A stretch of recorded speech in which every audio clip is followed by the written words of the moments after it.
মানুষকে মানুষ না মনে করে, মানুষের অধিকারের তোয়াক্কা না করে, মানুষের জীবনের তোয়াক্কা না করে, মানুষের বেঁচে থাকার অধিকারকে কেড়ে নেওয়ার সব ধরনের প্রক্রিয়া তারা চালিয়েছে শুধুমাত্র তারা নিজেদের স্বার্থ রক্ষার জন্য, নিজেদের ক্ষমতা টিকিয়ে রাখার জন্য। আওয়ামী লীগের যুগ্ম সাধারণ সম্পাদক মাহবুবুল আলম হানিফ এবং ৩ জন কুষ্টিয়ার স্থানীয় নেতা এদের বিরুদ্ধে দায়ের করা মামলায় ফরমাল চার্জ দাখিলের পর, কগনিজেন্স হওয়ার পর, তারা যেহেতু পলাতক ছিল, তাদের পলাতক থাকার বিচার প্রক্রিয়া, যেটা অনুপস্থিতের বিচার প্রক্রিয়া, সেটা সম্পন্ন হওয়ার পর আজকে ওপেনিং স্টেটমেন্টের জন্য নির্দিন ধার্য ছিল। আজকে আমরা ওপেনিং স্টেটমেন্ট অনারেবল ট্রাইব্যুনালে উপস্থাপন করেছি। আমরা যেটা বলেছি যে এই 4 জন ব্যক্তি বাংলাদেশের একজন প্রবল প্রতাপশালী অত্যন্ত ক্ষমতাধর ব্যক্তির ছত্রছায়ায় থেকে মানুষকে মানুষ না মনে করে, মানুষের অধিকারের তোয়াক্কা না করে, মানুষের জীবনের তোয়াক্কা না করে, মানুষের বেঁচে থাকার অধিকারকে কেড়ে নেওয়ার সব ধরনের প্রক্রিয়া তারা চালিয়েছে শুধুমাত্র তারা নিজেদের স্বার্থ রক্ষার জন্য, নিজেদের ক্ষমতা টিকিয়ে রাখার জন্য। এ বিষয়ে আমরা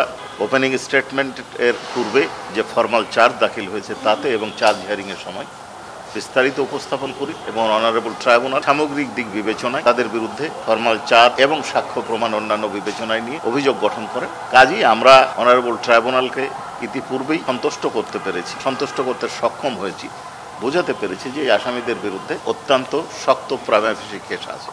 এবং এখন আমরা যেটা আজকে বলেছি সেটা হচ্ছে এই সাক্ষ্য প্রমাণের সপক্ষে, আমরা এই অভিযোগের সপক্ষে যে সাক্ষ্য প্রমাণগুলো উপস্থাপন করব তাদের একটা ফিরিস্তি দিয়েছি এবং আমরা কেন বিচার চেয়েছি তার বর্ণনা দিই। সেখানে আমরা বলেছি আমাদের যে সাক্ষী মোট হচ্ছে 38 জন, তার মধ্যে শহীদ পরিবারের সাক্ষী হচ্ছে 8 জন, প্রত্যক্ষদর্শী সাক্ষী 8 জন, আহত সাক্ষী 8 জন, আন্দোলনে অংশগ্রহণকারী 8 জন, পুলিশ হচ্ছে 1 জন, সাংবাদিক 1 জন, জব্দ তালিকার সাক্ষী 2 জন, বিশেষজ্ঞ সাক্ষী 2 জন, বিশেষ তদন্তকারী কর্মকর্তা 1 জন আর তদন্তকারী কর্মকর্তা 1 জন।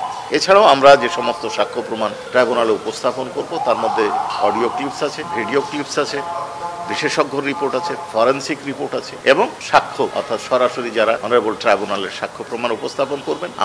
আমরা আরো বলেছি যে আমাদের 2টো মামলা ওই কোর্টে চলমান আছে। একটা আশুলিয়ায় যে লাশ পোড়ানোর মতো মর্মান্তিক ঘটনা ঘটেছে সেই মামলা এবং আবু সাইদের মামলা পেন্ডিং আছে, এই মামলার শেষ পর্যায়ে। এছাড়াও 30 তারিখে আরো একটা মামলার ওপেনিং স্টেটমেন্ট আছে। কাজেই এই সপ্তাহে বা আগামী সপ্তাহের মধ্যে আমরা এই মামলাটা সাক্ষ্য প্রমাণ উপস্থাপন না করে পরের সপ্তাহে আমরা উপস্থাপন করব। এই বিবেচনায় আগামী 8ই ডিসেম্বর মামলার পরবর্তী দিন ধার্য হয়েছে।